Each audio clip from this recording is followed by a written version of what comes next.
তুমি কি জানো বাঁশ পৃথিবীর দ্রুততম বাড়তে থাকা উদ্ভিদগুলোর মধ্যে একটি? এই একটি গাছ থেকে তৈরি হতে পারে ফ্লোরিং, ফার্নিচার, নির্মাণ সামগ্রী, বোর্ড, বিম এবং আরও অনেক কিছু। অথচ এটি সম্পূর্ণ পরিবেশবান্ধব এবং টেকসই। কিন্তু কাঁচা বাঁশ থেকে এই সব পণ্য তৈরি হওয়ার পেছনে আছে একটি অত্যন্ত জটিল এবং পরিশ্রমসাধ্য প্রক্রিয়া। আজকের এই ভিডিওতে আমরা দেখব কিভাবে বাঁশ কাটা হয়, প্রক্রিয়াজাত করা হয় এবং একটি উন্নতমানের পণ্যে রূপান্তরিত হয়। সঙ্গে জানব এই অসাধারণ উদ্ভিদের নানা মজার তথ্য। তাহলে শুরু করা যাক। বাঁশ প্রক্রিয়াজাত করার প্রথম ধাপ শুরু হয় সঠিক বাঁশ বাছাই করার মাধ্যমে। সব বাঁশ প্রক্রিয়াজাতকরণের জন্য উপযুক্ত নয়। কাটার পর গড়ে প্রায় 90 মিলিমিটার ব্যাসার্ধের বাঁশগুলো বাছাই করা হয়। এই নির্দিষ্ট মাপের বাঁশ বেছে নেওয়া হয় কারণ এই আকারের বাঁশ থেকে সবচেয়ে উন্নত মানের পণ্য তৈরি করা সম্ভব। বাছাইয়ের পর বাঁশগুলো 2.5 মিটার লম্বা করে কেটে নেওয়া হয়। এই নির্দিষ্ট দৈর্ঘ্যে কাটার কারণ হল পরবর্তী প্রক্রিয়াজাতকরণের মেশিনগুলো এই মাপের জন্য তৈরি এবং এই দৈর্ঘ্যে কাটা বাঁশ থেকে সবচেয়ে কম অপচয় হয়। সঠিক মাপে কাটা বাঁশগুলো এরপর পরবর্তী ধাপের জন্য প্রস্তুত করা হয়। বাঁশ প্রক্রিয়াজাতকরণের দ্বিতীয় এবং অত্যন্ত গুরুত্বপূর্ণ ধাপ হল বাঁশকে পাতলা পাতলা ফিতায় কাটা। এই কাজটি করা হয় একটি বিশেষ তারকাকৃতি ছুরি দিয়ে। বাঁশের টুকরোগুলো এই ছুরির মধ্যে দিয়ে জোরে ঠেলে দেওয়া হয় এবং একটানা প্রক্রিয়ায় পুরো বাঁশটি পাতলা পাতলা ফিতায় বিভক্ত হয়ে যায়। ছুরির পাতের প্রস্থ পরিবর্তন করা যায়, তাই প্রয়োজন অনুযায়ী ফিতার প্রস্থ কম বেশি করা সম্ভব। কাটার পর ফিতাগুলো গুছিয়ে পরের কাজের জন্য আলাদা করে রাখা হয়।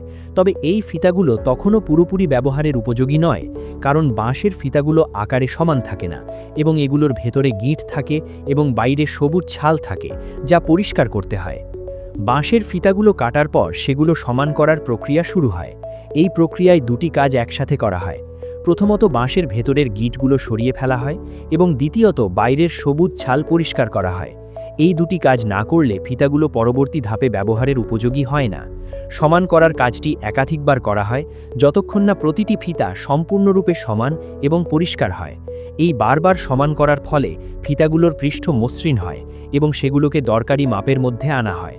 সমান করা শেষ হলে ফিতাগুলো পরবর্তী ধাপের জন্য পুরোপুরি প্রস্তুত থাকে। এখানে একটি গুরুত্বপূর্ণ বিষয় উল্লেখ করা দরকার। বাঁশ প্রক্রিয়াজাতকরণে প্রায় কোনো অপচয় হয় না।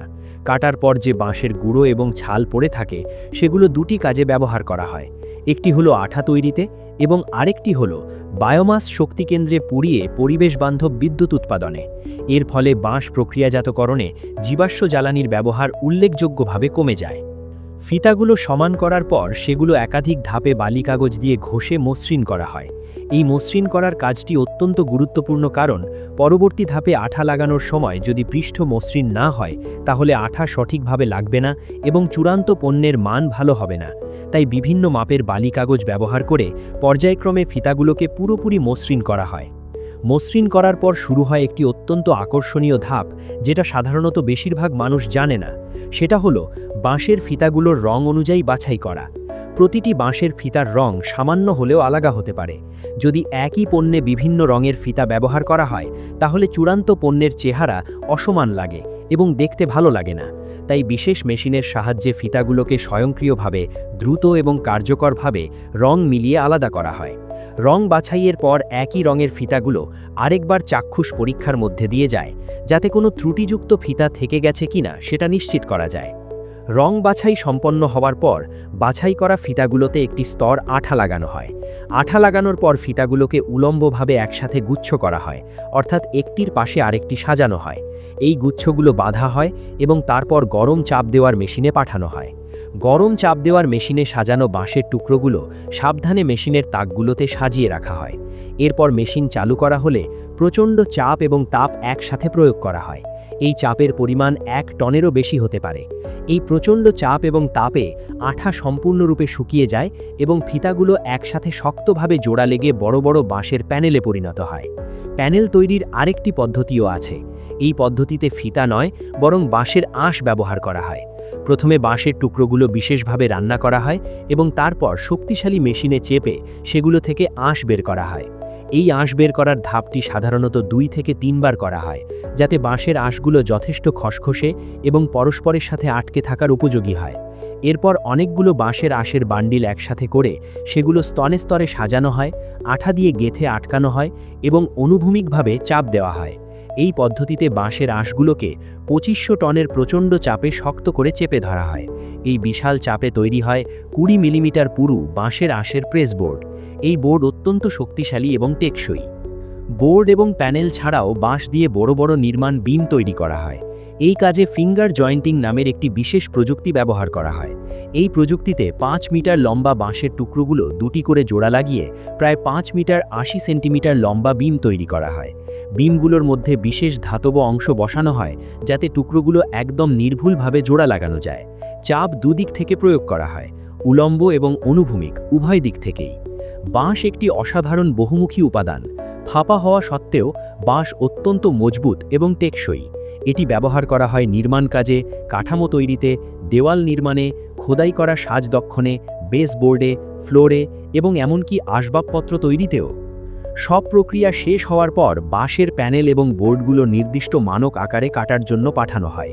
ভালো মানের বাঁশের প্লাইউডের মানক মাপ সাধারণত 244 সেন্টিমিটার দৈর্ঘ্য এবং 122 সেন্টিমিটার প্রস্থ হয়ে থাকে। নির্দিষ্ট মাপে কাটার পর প্রতিটি পিস আলাদাভাবে প্লাস্টিকে মোড়ানো হয় এবং চিহ্নিত করা হয়। এরপর পুরো সেট কার্টুনে ভরা হয় এবং প্লাস্টিকের বেল্ট দিয়ে শক্তভাবে বাঁধা হয়। এভাবেই প্যাকেজিং সম্পন্ন হয় এবং পণ্য বিতরণের জন্য প্রস্তুত হয়। তো এই ছিল বাঁশ কাটা এবং প্রক্রিয়াজাতকরণের পুরো যাত্রা। বাঁশ বাছাই থেকে শুরু করে কাটা, পাতলা ফিতায় বিভক্ত করা, সমান করা, রং বাছাই, আঠা লাগানো, গরম চাপ দেওয়া, বিম তৈরি এবং সবশেষে প্যাকেজিং পর্যন্ত প্রতিটি ধাপ কতটা নিখুঁত এবং বৈজ্ঞানিক সেটা আজ আমরা দেখলাম। বাঁশ শুধু একটি গাছ নয়, এটি পরিবেশবান্ধব, টেকসই এবং অত্যন্ত বহুমুখী একটি প্রাকৃতিক সম্পদ যা ভবিষ্যতে নির্মাণ শিল্পে বিশাল ভূমিকা রাখতে পারে। যদি এই ভিডিওটা তোমার ভালো লেগে থাকে তাহলে অবশ্যই একটা লাইক দিয়ে যাও এবং কমেন্টে জানাও তোমার মতামত। ভিডিওটা বেশি বেশি শেয়ার করো যাতে আরও বেশি মানুষের কাছে পৌঁছায়। চ্যানেলটা এখনই সাবস্ক্রাইব করো এবং বেল আইকন প্রেস করে রাখো যাতে নতুন ভিডিও আপলোড হলে সবার আগে নোটিফিকেশন পাও। আবার দেখা হবে পরের ভিডিওতে। সেই পর্যন্ত ভালো থেকো, সুস্থ থেকো।